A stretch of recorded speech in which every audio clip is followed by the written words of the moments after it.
Un saludo cordial para todos y todas las presentes.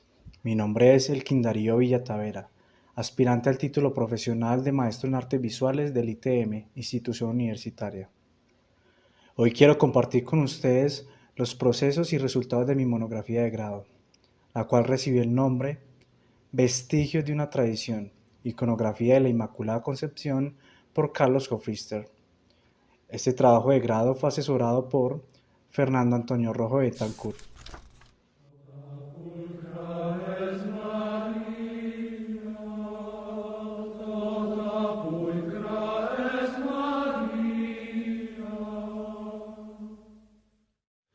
Inmaculada es el nombre que recibió el cuadro pintado en óleo sobre lienzo, hecho por el pintor austriaco Carlos Hofrister en el año 1869, quien para esa segunda mitad del siglo se había asentado en territorio antioqueño y asumió algunos encargos por parte de la Iglesia Católica de arte religioso. Esta obra, que se encuentra en la Catedral Metropolitana de Medellín, es considerada por el consenso como una copia de la Inmaculada Concepción de los Venerables, del reconocido artista del barroco español Bartolomé Esteban Murillo.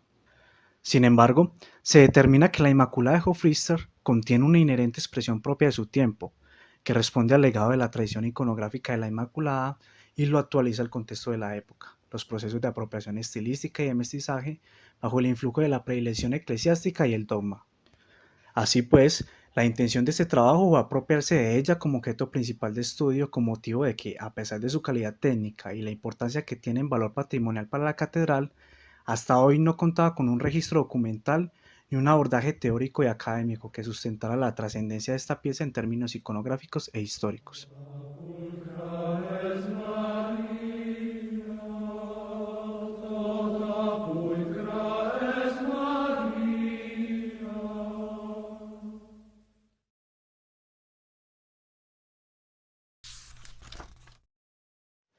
Para ello, la investigación parte de una interrogante fundamental: ¿cuál es el valor histórico e iconográfico de la obra, titulada Inmaculada, presente en la Catedral Metropolitana de la ciudad de Medellín y realizada por el pintor austriaco Carlos Hofrister?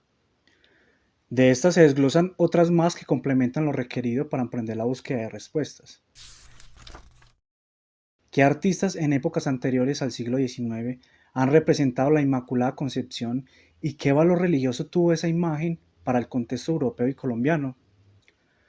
¿Cuáles son las características distintivas de la Inmaculada Concepción de la Catedral Metropolitana de Medellín respecto a piezas representativas en esta misma línea en otras iglesias de la ciudad? ¿Cuáles son las referencias iconográficas y estilísticas de la representación de la Inmaculada del pintor austriaco Carlos Hofrister a la luz del análisis iconológico?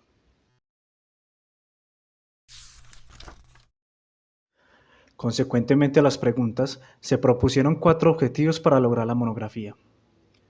Uno general, que exige determinar el valor histórico e iconográfico de la pintura Inmaculada del pintor austriaco Carlos Hofrister, ubicada en la Basílica Catedral Metropolitana de Medellín.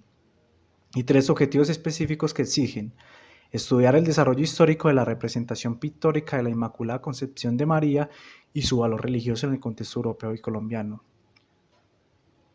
Asimismo, establecer las características distintivas de la pintura Inmaculada de la Catedral Metropolitana de Medellín respecto a piezas representativas en esta misma línea en otras iglesias de la ciudad.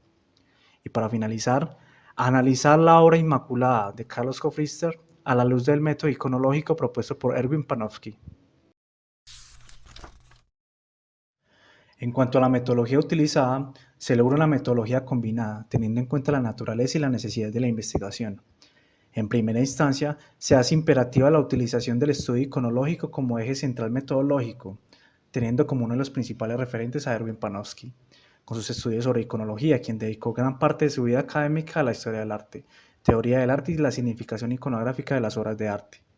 Luego, como complemento, se hace un uso pertinente de una metodología historicista en la que se destaca la cualidad de la interpretación y la dotación de significado, tanto en el ámbito literario como en el visual, identificando la necesidad práctica de los métodos específicos desarrollados y avanzados dentro de la historia, basados en la lectura, la ordenación y la relación de datos, para adentrarse luego en la especificidad de la historia del arte. De manera emparentada, interviene el método hermenéutico, que con su naturaleza, que nace como el arte de interpretar los textos sagrados, es una herramienta fundamental a la hora de inspeccionar los archivos históricos y religiosos.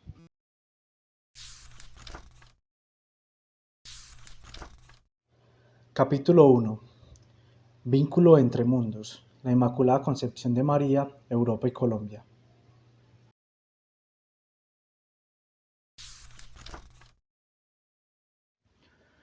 Había llegado el día.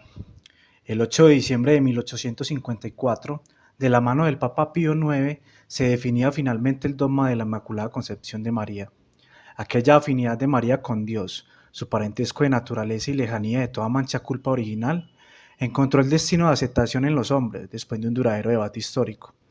El Papa se afincaba como es debido para declarar y proclamar un dogma en las Sagradas Escrituras, en la tradición y en el magisterio de la Iglesia. Tota pulcra es Maria, tota pulcra es Maria. Ave María, llena de gracia, el Señor es contigo.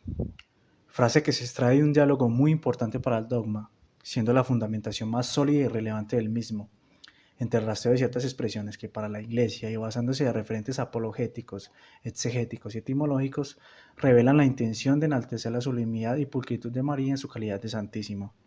Es así como en el pasaje del Evangelio según San Lucas, hecho en el que ocurre el anuncio por el ángel Gabriel a la Virgen María, se considera que el reconocimiento que tiene el ángel en ella es de alto significado y muy influyente para la obsesión inmaculista, además de contener un valor narrativo clave a la hora de elucubrar la posición de María respecto a los ojos de Dios y los hombres. Asimismo, el rastreo de la raíz del dogma encuentra bases en el Antiguo Testamento como en el Génesis y en los protoevangelios, tales como el protoevangelio de Santiago, Evangelio de la Natividad de María y el tránsito de la Bienaventurada María, donde se trata de manera especial el tema de la circunstancia de natalidad de María. La representación pictórica de la Inmaculada tuvo una evolución significativa en el transcurso de los siglos. Las imágenes primigenias se identifican ya en siglos previos al XII. Se encuentran, por ejemplo, vestigios representativos que van desde manuscritos que hacen alusión a la mujer apocalíptica presagiada en el Apocalipsis, pasando por el árbol de Jesé, tan comunes entre los siglos XI y XII, que con el tiempo sería una forma frecuentemente utilizada para aludir al misterio concepcionista de manera indirecta. El abrazo en la puerta dorada basados en los relatos del protoevangelio, coincidiendo con el apogeo de la disputa inmaculista. La tota pulcra en un punto culmen y maduro de la representación de la Inmaculada, vaticinando poco a poco lo que sería la Inmaculada definitiva, cuya raíz se encuentra en el Cantar de los Cantares, tomando popularidad como modo de ilustración general de la doctrina de la Inmaculada Concepción en los libros y alimentándose temáticamente de las letanías lauretanas.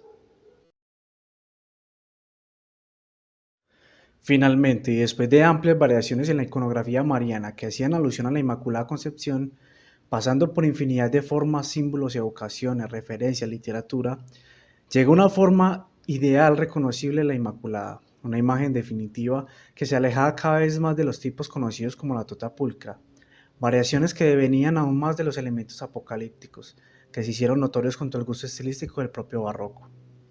Héctor Esquenón describe de manera precisa aquellos fundamentos generales que dieron forma a un reconocimiento de la Inmaculada, desarrollada entre los siglos XVII y XVIII. Las representaciones se hicieron cada vez más etéreas y vaporosas, cuando no teatrales y grandilocuentes, según el gusto barroco. El sol se convirtió en una aura dorada y como tal se ven ciertas esculturas. Los símbolos fueron desapareciendo y los pocos que restaron son llevados u ofrecidos por los risueños e inquietos ángeles niños que acompañan el triunfo de María. La serpiente mordiendo la manzana del árbol paradisiaco, el blanco de la túnica y el manto de color cielo completan un modo de representar tan abstracta idea que podemos considerar definitiva.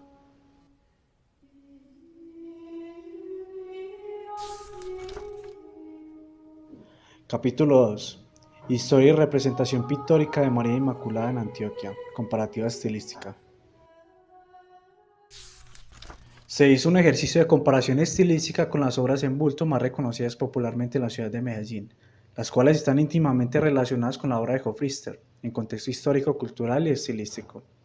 La presencia de la Inmaculada en Medellín se encuentra en puntos clave y centrales de la ciudad, tales como la iglesia de la Veracruz, la Basílica Nuestra Señora de la Candelaria, la iglesia de San Antonio, la iglesia de San Ignacio e incluso en la iglesia de San José, donde hay una imagen en bulto que hace referencia a la vocación católica de Nuestra Señora de Lourdes. Tanto la pintura de la Inmaculada de Carlos Hofrister como las Inmaculadas en bulto que encontramos en los templos obedecen a una herencia barroca directa de la escuela sevillana. La facilidad de entrada de estas obras desde el puerto de Sevilla facilitó una rápida copia y apropiación estilística, en un momento donde el tema de la Inmaculada Concepción ya era un habitual dentro de dicha escuela sevillana, cuyo esquema de elementos se había editado por Francisco Pacheco en su Arte de la Pintura, que habían sido asimilados y trabajados por maestros como Francisco Zurbarán, Alonso Cano, Bartolomé Esteban Murillo, Vicente Carducho, incluso Diego Velázquez, incidiendo a pesar del tiempo y siendo un modelo de imitación para la producción de posteriores artistas nativos y criollos, pues aún este programa iconográfico se mantuvo por los siglos subsiguientes.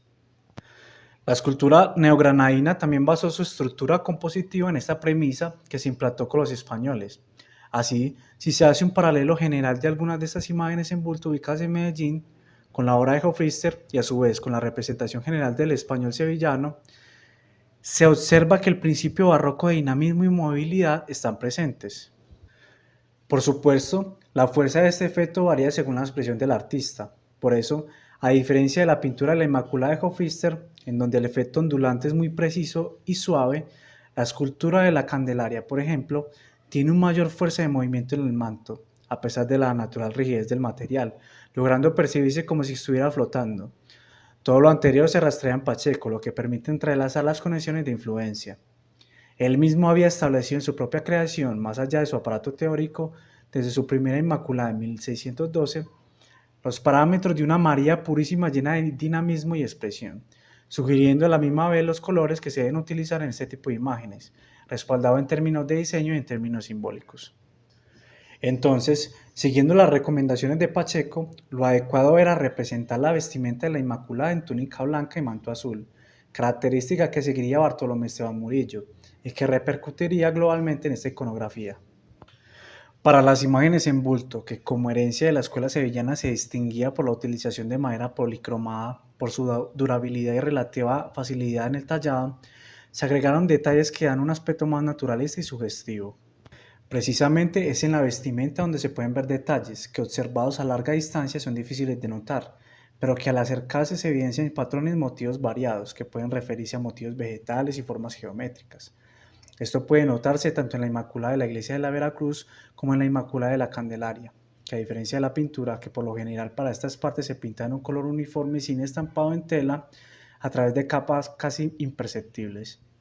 Este último elemento, la corona, es también un carácter diferenciador de las mencionadas esculturas respecto a la Inmaculada de Hofrister, en cuya pintura hay ausencia de dicho elemento, mientras que para las Inmaculadas en bulto de la Veracruz, la Candelaria y la Catedral Metropolitana es un objeto destacado y visible en relación a la proporción del cuerpo.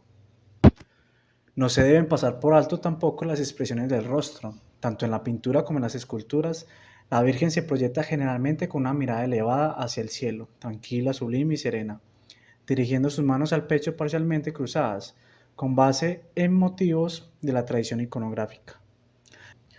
El número de querubines es una variante a tener en cuenta en relación de pintura y escultura.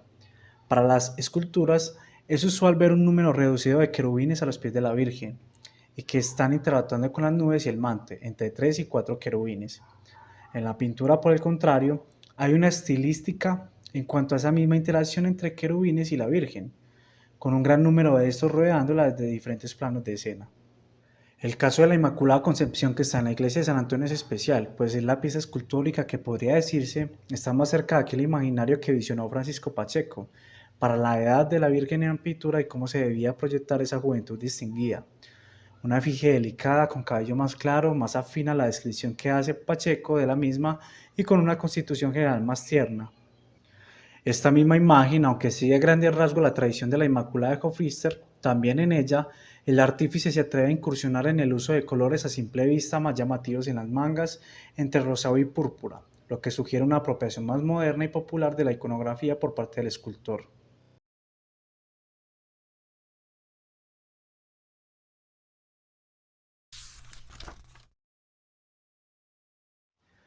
Capítulo 3.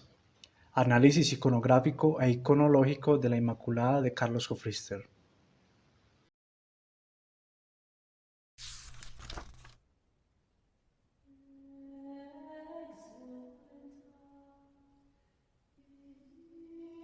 La obra es de una composición alargada y vertical. Se destaca en el centro de la escena una figura femenina, vestida con prendas holgadas y presumiblemente livianas y suaves, una túnica blanca y un manto azul.